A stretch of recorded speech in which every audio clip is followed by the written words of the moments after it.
ഈശോ മിശിഹായ്ക്ക് സ്തുതിയായിരിക്കട്ടെ. എല്ലാവർക്കും സുഖമാണോ?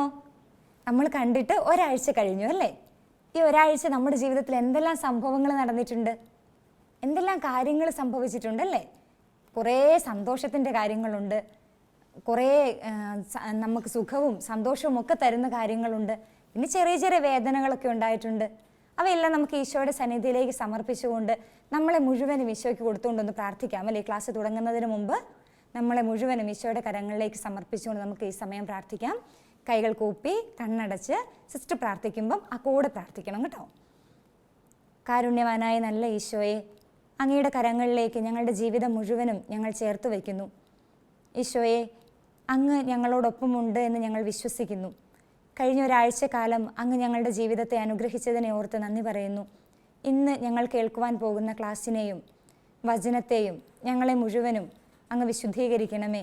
വചനം ഞങ്ങളിൽ ആഴമായി വേരുറപ്പിക്കുവാൻ അങ്ങ് പരിശുദ്ധാത്മാവിനെ ഞങ്ങൾക്ക് നൽകണമേ. നിത്യം പിതാവും പുത്രനും പരിശുദ്ധാത്മാവുമായ സർവേശ്വര എന്നേക്കും ആമേൻ.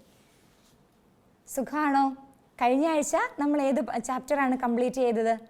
4ാമത്തെ ചാപ്റ്റർ അല്ലേ? അതിൻ്റെ പേരെന്തായിരുന്നു? സഭ ആത്മാവിനാൽ നയിക്കപ്പെടുന്ന സമൂഹം.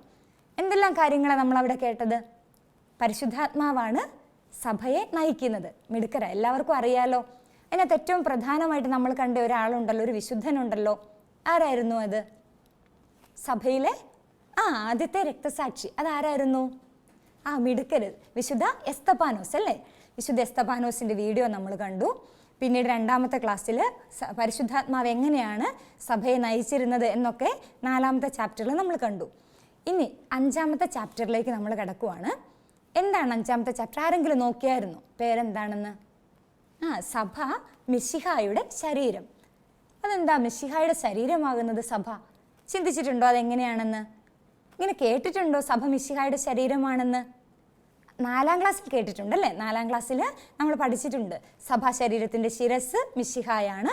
നമ്മളെല്ലാവരും ഈ ശിരസാകുന്ന മിശിഹായുടെ ശരീരത്തിലെ അംഗങ്ങളാണ്. സഭയിലെ അംഗങ്ങൾ ഓരോരുത്തരും, അവയവങ്ങളാണ് സഭയിലെ അംഗങ്ങൾ ഓരോരുത്തരും എന്നൊക്കെ പഠിച്ചിട്ടുണ്ടല്ലേ?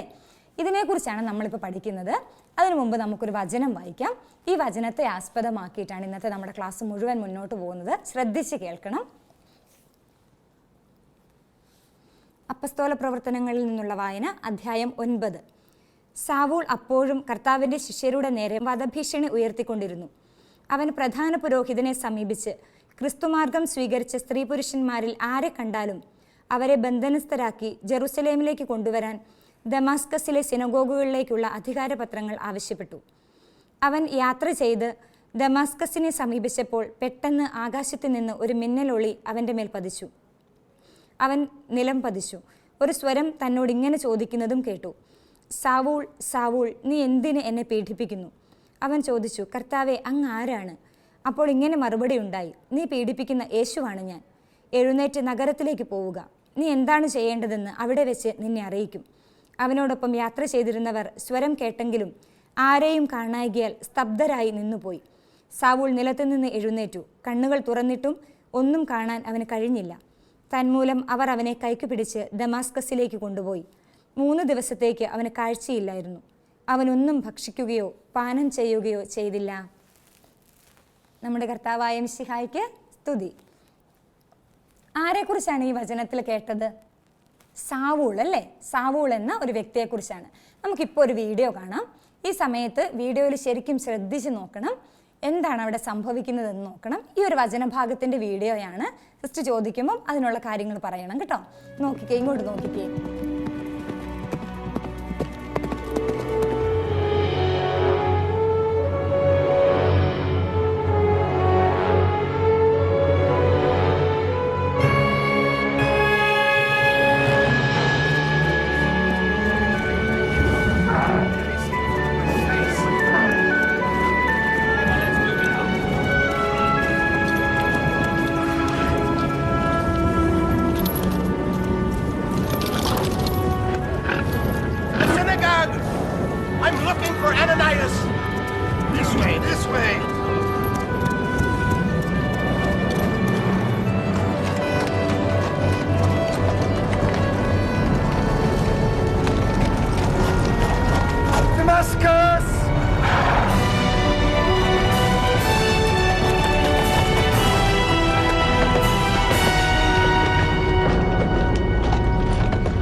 Why are you persecuting me, Saul?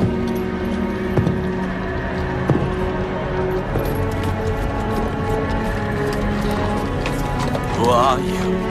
I am Jesus, whom you are persecuting. Get up, enter the city of Damascus. You will be told what you are to do.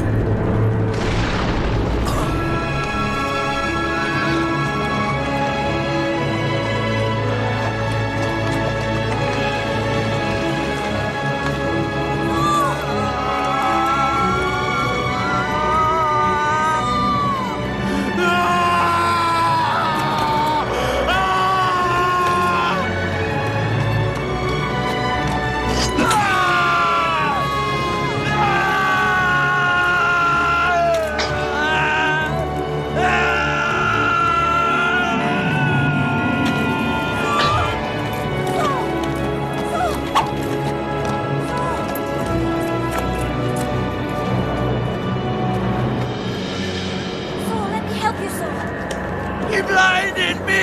Who blinded you? Jesus blinded me! Jesus? He's gone mad. Come, Saul, we must go on to Damascus. Stand up. Jesus blinded me! Bring some ropes. We'll tie him on behind me.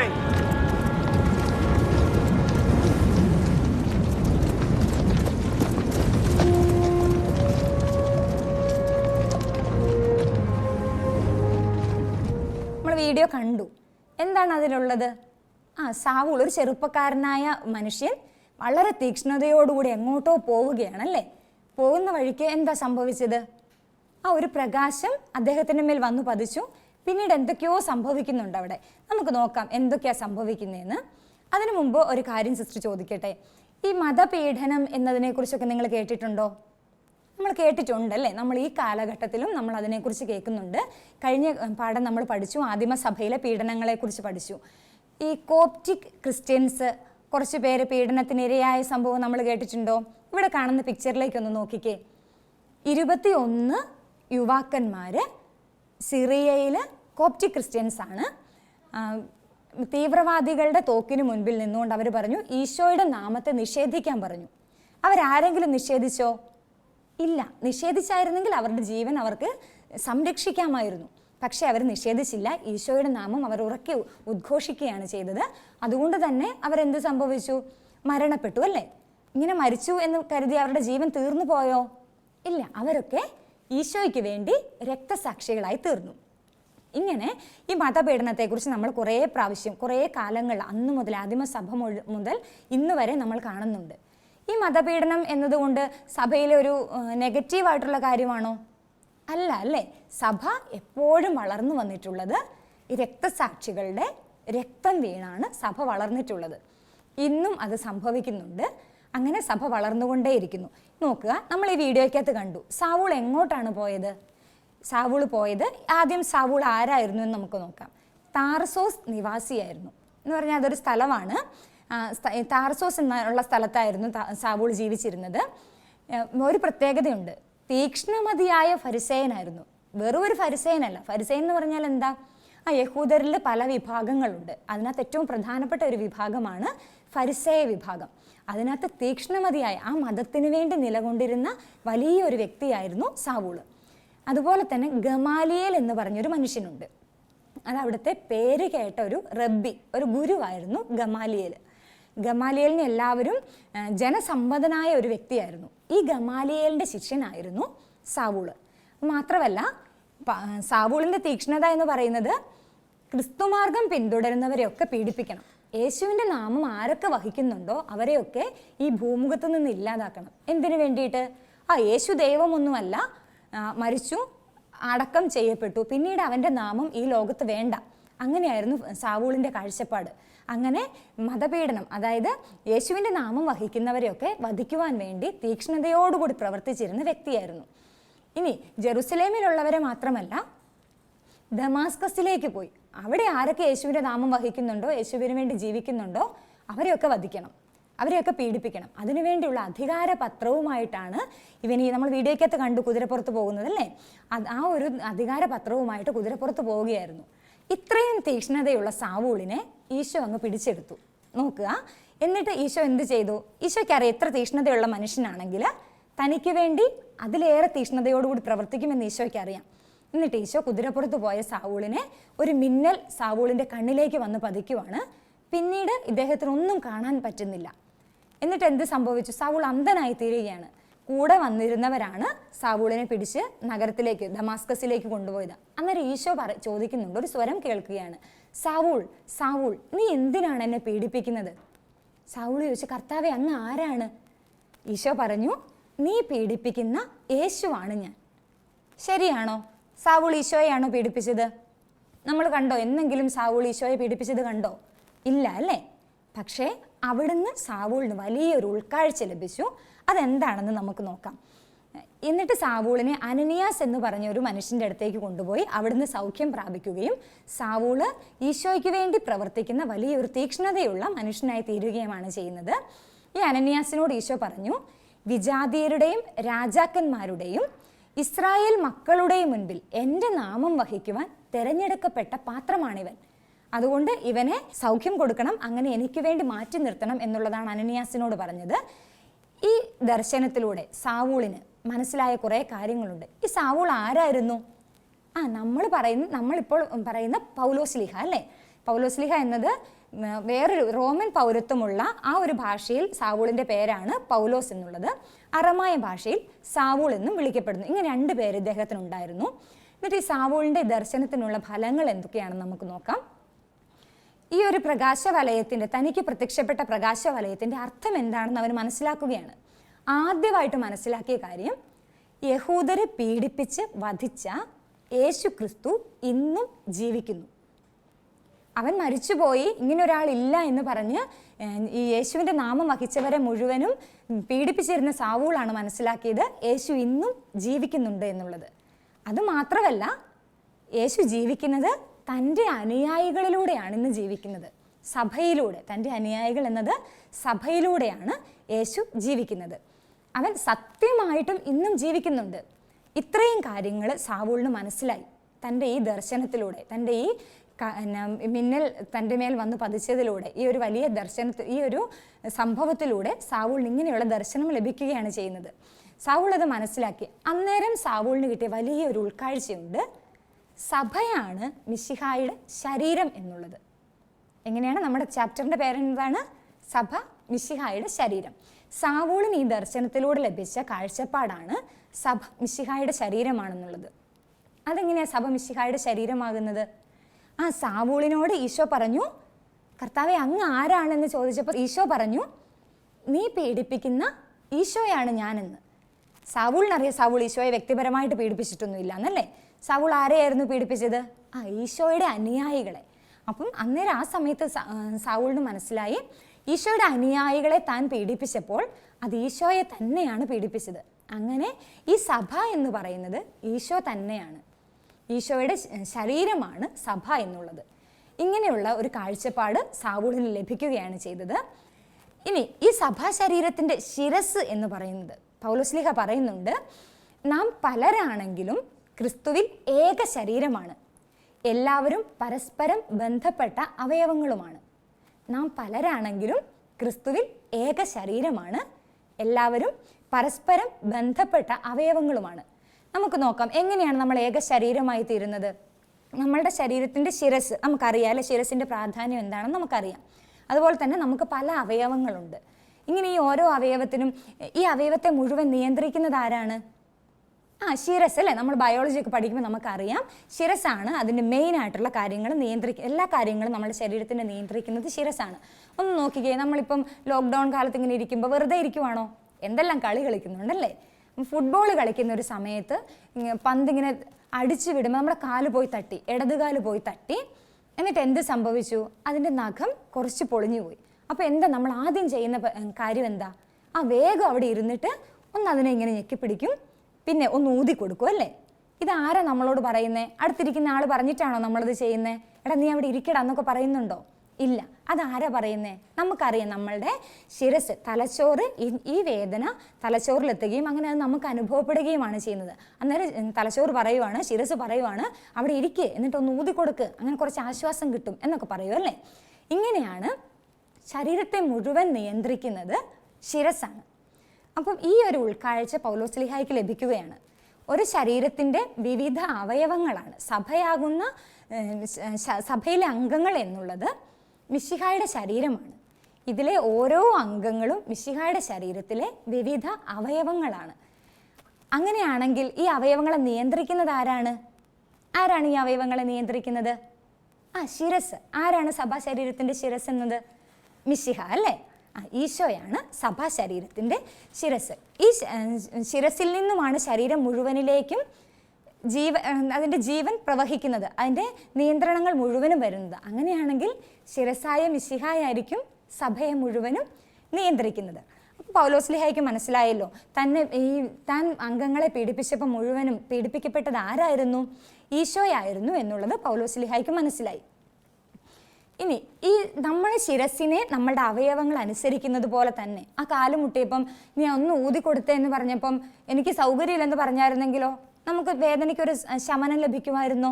ഇല്ല അല്ലേ. നമ്മുടെ ശിരസ് പറയുന്നത് നമ്മൾ അതുപോലെ അനുസരിക്കും. Sister കൈയെടുക്കുമ്പം ശിരസ് പറയുന്നത് പോലെ തന്നെ നമ്മൾ അനുസരിക്കും. അതുപോലെ തന്നെ നമ്മുടെ ശിരസായ, സഭയുടെ ശിരസായ മിശിഹ നമ്മളോട് പറയുന്ന കാര്യങ്ങൾ നമ്മൾ ഓരോരുത്തരും അനുസരിക്കണം അല്ലേ.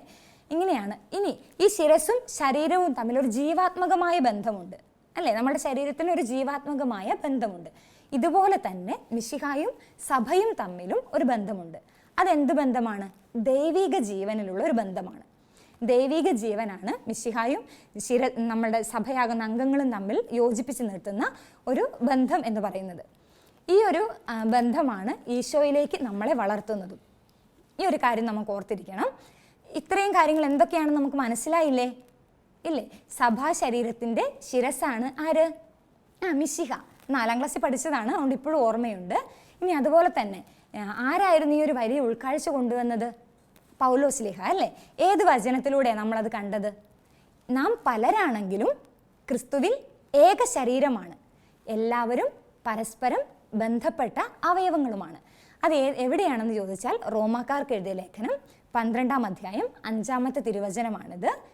ഇതിന്ന് കാണാതെ പഠിക്കണം. എന്താണ്? നാം പലരാണെങ്കിലും ക്രിസ്തുവിൽ ഏക ശരീരമാണ്, എല്ലാവരും പരസ്പരം ബന്ധപ്പെട്ട അവയവങ്ങളുമാണ്. റോമാക്കാർക്ക് എഴുതിയ ലേഖനം 12-ാം അധ്യായം 5-ാമത്തെ തിരുവചനം. ഈ ഒരു വചനം കാണാതെ പഠിക്കണം. എന്നിട്ട് എന്ത് ചെയ്യണം? നമ്മൾ സാധാരണ ചെയ്യുന്നത് പോലെ ആദ്യം നമ്മളൊരു തീരുമാനം എടുത്തായിരുന്നു അല്ലേ, ഞാൻ പഠിക്കുന്ന വചനം കുറേ പേർക്കൊക്കെ അയച്ചു കൊടുക്കും എന്നുള്ളത്. ഇന്നും അതുപോലെ തന്നെ ചെയ്യണം, ഈ ഒരു കാര്യം ചെയ്യണം. അതുപോലെ തന്നെ സിസ്റ്റർ ഒരു ഹോംവർക്കായിട്ട് തരുവാണ്. ഇങ്ങനെ പൗലോസ്ലീഹായുടെ ജീവിതത്തിൽ ഒരു വലിയ മാറ്റമുണ്ടായി. അതുപോലെ തന്നെ പാപാവസ്ഥയിൽ കിടന്ന കുറേ വിശുദ്ധരുണ്ട്, എന്നിട്ട് അവർ നന്മയിലേക്ക് വന്നവരുണ്ട്. ഒരു ഉദാഹരണം സിസ്റ്റർ പറഞ്ഞുതരാം. സെൻറ്റ് അഗസ്റ്റിൻ്റെ ജീവിതം നമുക്കറിയാം അല്ലേ. പാപാവസ്ഥയിലായിരുന്നെന്നും ഇങ്ങനെ ഈശോയുടെ ഒരു വചനം കേട്ടപ്പോൾ അത് സ്വാധീനിച്ച് വിശുദ്ധനായി തീർന്നെന്നറിയാം. ഇങ്ങനെയുള്ള 5 വിശുദ്ധരുടെ പേര് കണ്ടെത്തുകയും അവരുടെ ചരിത്രം ഒരു പരമാവധി നമുക്കൊന്ന് വായിച്ചു നോക്കുകയും മനസ്സിലാക്കുകയും ചെയ്യണം. എന്നിട്ട് ഇങ്ങനെയുള്ള ഒരു വിശുദ്ധിയിലേക്ക് നമുക്കും വരാൻ പറ്റും എന്നുള്ള കാര്യം നമ്മൾ ഓർത്ത് ഈശോയിലേക്ക് നമ്മൾ വളരണം. മാത്രമല്ല സഭയാകുന്ന ശരീരത്തിലെ വിവിധ അവയവങ്ങളാണ് നമ്മൾ ഓരോരുത്തരും എന്നോർക്കണം. എന്നിട്ട് നമ്മൾ എന്ത് ചെയ്യണം? നമ്മുടെ സഭയിലെ ഏറ്റവും പ്രാദേശികമായ ഘടകമാണ് എന്ത്? നമ്മൾ ഉൾപ്പെട്ടിരിക്കുന്ന ഇടവക അല്ലേ. ഈ ഇടവകയുടെ പ്രവർത്തനങ്ങളിൽ ഞാൻ സജീവമായി പങ്കെടുക്കും എന്നുള്ളൊരു തീരുമാനം കൂടി നമുക്കെടുക്കാം. ഇടവകയുടെ പ്രവർത്തനം എന്ന് പറയുമ്പോൾ എന്താ അത്? നമ്മൾ അംഗങ്ങളായിരിക്കുന്ന സംഘടന, മിഷൻ ലീഗിൽ നമ്മൾ അംഗങ്ങളായിരിക്കുമ്പോൾ ഇപ്പോൾ തരുന്ന ചെറിയ ചെറിയ മത്സരങ്ങളിലും ചെറിയ ചെറിയ വർക്കുകളൊക്കെ നമ്മൾ ഓൺലൈനായിട്ട് തന്നെ നമുക്ക് പങ്കെടുക്കാം. അങ്ങനെ അതിലൊക്കെ ഞാൻ സജീവമായി പങ്കെടുക്കും എന്നുള്ളൊരു തീരുമാനം കൂടി ഈ ഒരു ക്ലാസ് കേട്ടതിൻ്റെ വെളിച്ചത്തിൽ നമുക്ക് എടുക്കാം. അതെന്തുകൊണ്ടാണ്? നമ്മുടെ ശരീരത്തിൽ, സഭാ ശരീരത്തിലെ അവയവങ്ങളാണ്. നമ്മളുടെ ഹെഡ് എന്ന് പറയുന്നത് ആരാണ്? മിശിഹായാണ് സഭാ ശരീരത്തിൻ്റെ ശിരസ്. ഈശോയെ ഞാൻ അനുസരിക്കും, അങ്ങനെ ഞാൻ നല്ല കുഞ്ഞായിട്ട് വളരും എന്ന് നമുക്ക് ഓർക്കാം. അതുപോലെ തന്നെ നമ്മളുടെ പാഠത്തിൽ ഇപ്പം പഠിച്ച ഭാഗങ്ങളിൽ നമ്മൾ 2 ക്വസ്റ്റ്യൻ ആൻസർ ഒന്ന് ചെയ്യണം. ഒന്ന്, സഭ മിശിഹായുടെ ശരീരമാണെന്നുള്ള ബോധ്യം പൗലോസ്ലീഹായ്ക്ക് ലഭിച്ചത് എങ്ങനെ? ഈ ഒരു കാര്യം ടെക്സ്റ്റിനകത്തുണ്ട്, അത് കണ്ടെത്തണം. സിസ്റ്റർ പഠിപ്പിച്ച ഭാഗങ്ങളിലുണ്ട്, സിസ്റ്റർ ഒരു പ്രാവശ്യം കൂടി അത് പറയുന്നില്ല. അതൊന്നുകൂടി നോക്കിയെടുത്ത് അതിന് എഴുതണം. അതുപോലെ തന്നെ ഇനിയുള്ള ഭാഗങ്ങൾ നമുക്ക് അടുത്ത ക്ലാസ്സിൽ നമുക്ക് കാണാം. എന്നിട്ട് അതിനെ നോക്കി അതിൻ്റെ ഭാഗങ്ങൾ നമുക്ക് എങ്ങനെയാണെന്ന് പഠിച്ചു വെക്കാം. അങ്ങനെ നല്ല കുഞ്ഞുങ്ങളായിട്ട് നമുക്ക് വളരാം. ഈ ഒരു ക്ലാസ് മുഴുവൻ ഇഷ്ടപ്പെട്ടോ? എങ്ങനെയാണ് മിശിഹായുടെ ശരീരമായി നമ്മൾ മാറുന്നതെന്ന് മനസ്സിലായോ?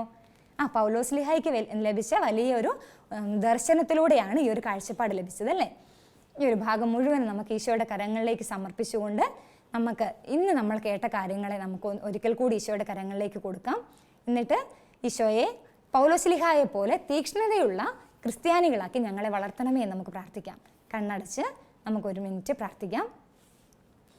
കാരുണ്യവാനായ ഈശോയെ, അങ്ങയുടെ കരങ്ങളിലേക്ക് ഞങ്ങളുടെ ജീവിതത്തെ ഒരിക്കൽ കൂടി ഞങ്ങൾ സമർപ്പിക്കുന്നു. നല്ല ഈശോയെ, സഭയുടെ അവയവങ്ങളാണ് ഞങ്ങൾ ഓരോരുത്തരും എന്ന് ഞങ്ങൾ മനസ്സിലാക്കുന്നു. ശിരസ്സാകുന്ന അങ്ങയോട് ചേർന്ന് നിൽക്കേണ്ട വിവിധ അവയവങ്ങളായ ഞങ്ങളെ ഓരോരുത്തരെയും അങ്ങയോട് ഓരോ നിമിഷവും അങ്ങ് ചേർത്ത് നിർത്തണമേ. പരിശുദ്ധ അമ്മേ, നല്ല മാതാവേ, അമ്മ ഞങ്ങൾക്ക് വേണ്ടി ഓരോ നിമിഷവും മധ്യസ്ഥം വഹിക്കണമേ. നിത്യം പിതാവും പുത്രനും പരിശുദ്ധാത്മാവുമായ സർവേശ്വര എന്നേക്കും ആമേൻ. ഈശോ മിശിഹായ്ക്ക് സ്തുതിയായിരിക്കട്ടെ.